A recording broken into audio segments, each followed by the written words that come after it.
comes in कि 90s queen, हम सब आपको अभी भी queen ही मानते हैं. Tell us the very first reason you said yes to the film. I think this show came to me 10 years ago and तभी भी बहुत ही इंटरेस्टिंग था क्योंकि जैसे आप सब जानते हैं this is the Indian official adaptation of a American show called revenge जो ABC स्टूडियोज़ ने बनाया था. It was very acclaimed show. तो ये उसका अडेप्टेशन है जो मेरे पास पहले भी आया था लेकिन अंडर डिफरेंट सर्कमस्टांसेस. एंड अब जो इन्होंने पूरा अच्छी तरह जमा के 10 years हेंस हम सब वापस वही शो बना रहे हैं. तो कहीं ना कहीं ये शो मैं करने ही वाली थी चाहे तब या आज या कल. तो ये एक ऐसा था कि स्टोरी बहुत ही दिलचस्प है, बहुत ही इंटरेस्टिंग है. इसमें suspense, thriller, elements of drama, twist, turns, plot सब कुछ है.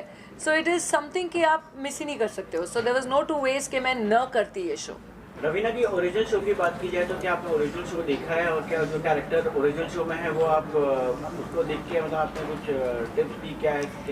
तो इस कारण ही मैंने ओरिजिनल शो नहीं देखा. मैंने सिर्फ एक सीजन देखा to see the world of the and the planning of the entire show. लेकिन जनरली मैं एक कैरेक्टर नहीं देखती हूँ बिकॉज फिर कहीं जहन में वो बैठ जाता है और अब वो सबकॉन्शियसली आप फॉलो करने लगते हो. तो I wanted to create Indrani Kothari क्योंकि जब हमने इंडियन अडेप्टेशन किया है तो काफ़ी चीज़ें हैं जो हमारे इंडियन कल्चर से रेलिवेंट होके हमने अडेप्ट किया है उसे हमारे सीरीज़ में.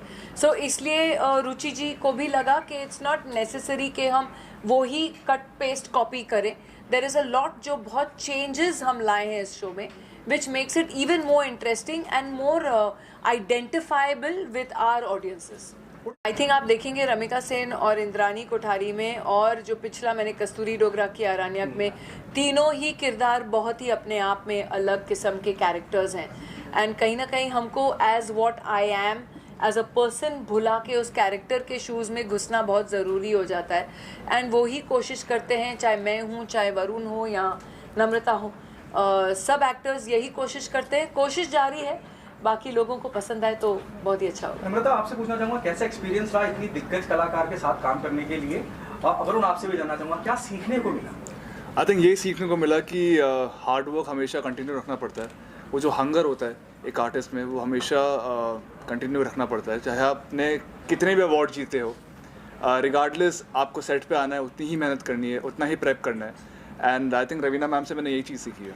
नहीं बिल्कुल आई थिंक सेम मेरे लिए भी इतना प्रोफेशनलिज्म, डिसिप्लिन, हंगर अभी भी इनमें देखना बहुत ही इंस्पायरिंग था मेरे लिए क्योंकि that's what I aspire to be. और आई होप कि इनकी जो कला है, टैलेंट है, I have imbibed a little bit. बहुत ही एनरिचिंग एक्सपीरियंस रहा मेरे लिए. There are two questions. Do you think the sense of responsibility goes up on your shoulder when people appreciate your work even today in the current scenario? जितना भी जो भी काम आप करते हैं बड़ा सराहा जाता है. जो आपके दौर के वक्त में एक्ट्रेस या फीमेल एक्ट्रेस रही हैं विद ऑल ड्यू रिस्पेक्ट वो नहीं है फील्ड के अंदर लेकिन ये still going on. What is that one thing keeps you going on? देखिए मैं दूसरों के लिए नहीं लेकिन मैं अपने आप के लिए तो कह सकती हूँ कि मैंने I have always chosen quality over quantity. And कहीं ना कहीं आई थिंक अगर आप टैलेंटेड हो, हार्ड वर्किंग हो एंड सिंसियर और एक ऑनेस्टी हो अपने काम के साथ तो आपसे कोई आपका काम नहीं छीन के लेके जा सकता है. तो maybe the choice of roles and I have been lucky also. थोड़ा बहुत लक की भी बहुत ज़रूरत होती है क्योंकि बहुत बार होता है हम बहुत मेहनत करते हैं और कभी कभी कुछ चीज़ नहीं चलती है तो ऐसे एक ठेस सी पहुंच जाती है दिल में. लेकिन I have been lucky also. कृपा रही है, ईश्वर की कृपा रही है, ऑडियंस की कृपा रही है कि उन्होंने मुझे हर किरदार में एक्सेप्ट किया. एंड वो मेहनत अभी भी जारी है. एंड मैं जहाँ तक कोशिश करती हूँ कि मैं हर एक जो भी शो या फिल्म करूँ वो मैं कभी अपना कैरेक्टर रिपीट नहीं करती हूँ. आई ट्राई एंड डू के हर एक अलग ही अंदाज में एक अलग ही तरीके का किरदार हो तो मुझे भी मज़ा आता है करने में. मुझे एक चुनौती सी लगती है एंड आई होप ऑडियंस को भी मज़ा आए. प्लानिंग जितनी भी की थी मैंने 7 दिन की प्लानिंग की थी वो सब वैसे डब्बे में चली गई क्योंकि इनको देख के you feel larger than life. When she enters a room वो एक एनर्जी लेके आती है.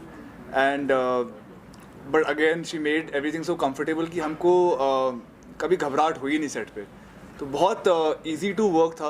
After I met her obviously before मैं काफ़ी डरा हुआ था कि पता नहीं मैं कैसे बात कर पाऊँगा, मैं अपना रोल सही से निभा पाऊँगा नहीं निभा पाऊँगा, but she made things so easy कि मेरे लिए ये शो करना आसान हो गया। नहीं, मैं बहुत शाय थी पहली मुलाकात में, लेकिन हम पहले लुक टेस्ट में मिले थे और फिर बहुत सारी रीडिंग्स की थी, तो जो भी नर्वसनेस थी वो उसमें ही यूज़ अप हो गई। और फिर जब हम सेट पे थे एंड बाय दैट टाइम हमारी बहुत सारे रीडिंग्स हुए थे, तो we got to know each other. और वो इतनी वार्म है, इतनी प्रोफेशनल है, she is there to play her character and वो इंश्योर करती है कि सब उनके आसपास हैप्पी और सिक्योर फील कर रहे हैं, तो it was just a lot of fun.